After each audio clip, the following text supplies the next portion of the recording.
The first thing I want you to do is go into Desire to Learn or Live and log in and go to the course home and click on course assignments. Open up the Friday lab sessions folder. And in that folder, you'll see a new file. This one's called Estimation and Confidence Intervals. And you could open that up. And I'll keep referring to that one, but I would make sure you have it open while you're watching this video. Just as a reminder, we started our discussion on confidence intervals. Confidence intervals provide a range around the estimate. You're providing this range because you're sure the true value, the population value, is within that interval. It's within that range. So we're going to draw on what we learned about the normal distribution. As a reminder, the confidence interval formula says to start with your estimate, your point estimate, and then add and subtract a value. So you're going to take the critical measure, critical value, and multiply it by the standard error. Now the point estimate is the summary measure from your sample, so that could be the mean or the proportion. The critical measure comes from your confidence level, and that's how we relate to the normal distribution. And the standard error is how you describe variability. Okay, so let's talk about confidence intervals for the population mean when we know the standard deviation of the population or we have enough observations. If you remember the central limit theorem, remember that it said if you have enough, or if you pull a large enough number of observations, the sampling distribution will be normal. So enough is defined by at least 30. Okay, so a confidence interval for the mean, the point estimate is the sample mean. And you know how to calculate the mean. You use the average function. You go right in Excel and type in average, and you highlight some data. So let's do that. We're in Excel. You have that file open. There are two tabs down there. One is the social networking data. The other one is the 2012 automobiles data. It's not all of it. It's only GM, Ford, and Chrysler automobiles. And it's only the vehicles that have regular fuel. So what we're going to do is we want to estimate fuel efficiency in the city. So what we'll do is we'll scroll all the way down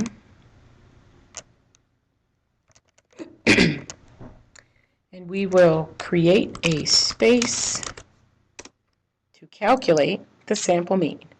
And to calculate the mean, we type in an equal sign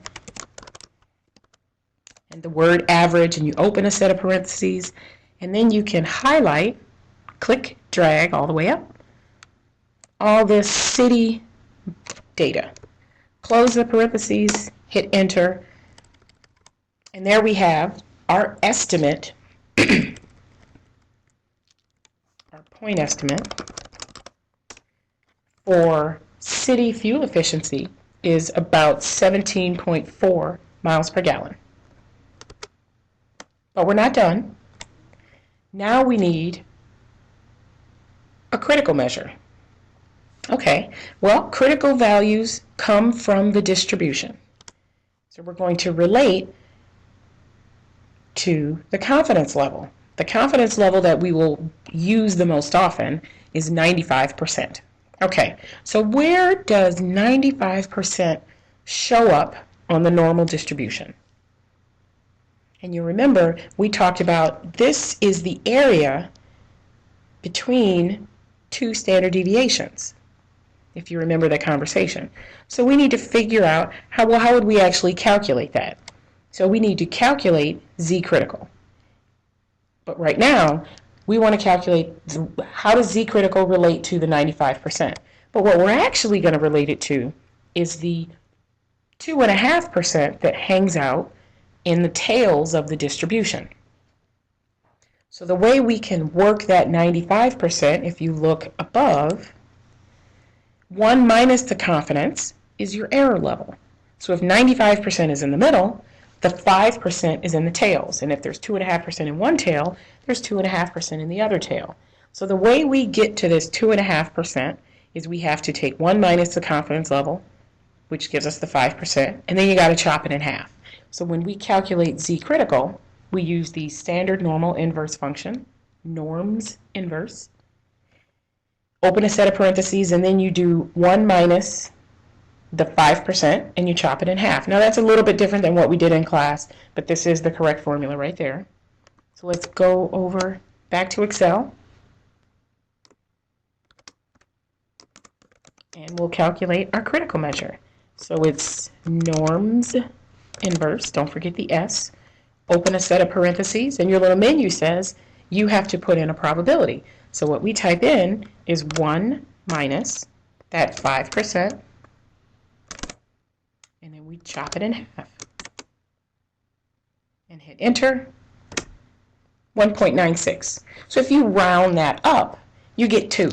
So now that kind of tells you where that 2 standard deviations thing comes from. We just calculated it.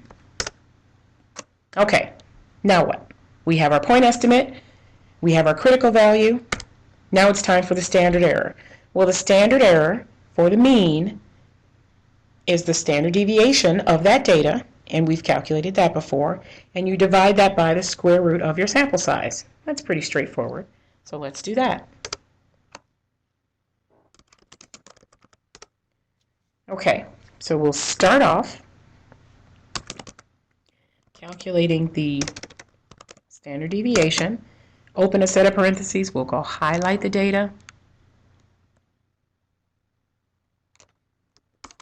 Divided by the square root of the sample size. So square root is SQRT.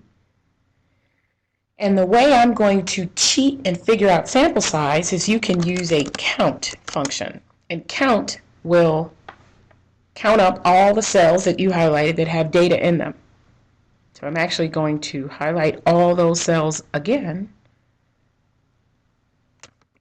and close 2 sets of parentheses, and then we'll hit enter. If you want to see that one more time to make sure you've highlighted everything correctly, push pause if you need to. So we have our point estimate about 17.4. We have our critical measure, which we knew going into this that it should be about 2, and it is. It's 1.96.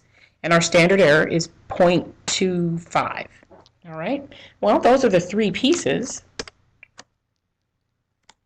So the only thing that's left is to put it all together. So we have to calculate an upper limit and a lower limit.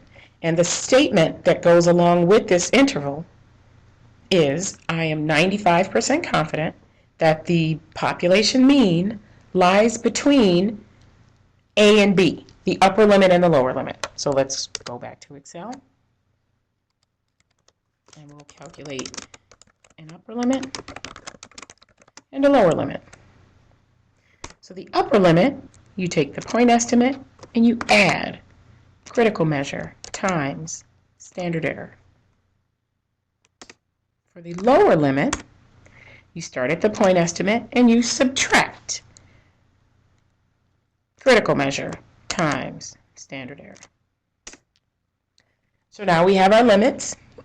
And what we would say, I estimate that 95%, I'm 95% confident, or 95% of the 2012 automobiles are going to achieve city fuel efficiency between 17.9 and 16.9. And that's it. So that wasn't too bad. Hopefully you were able to do that. If not, feel free to rewind and pause and make sure you create this file in Excel.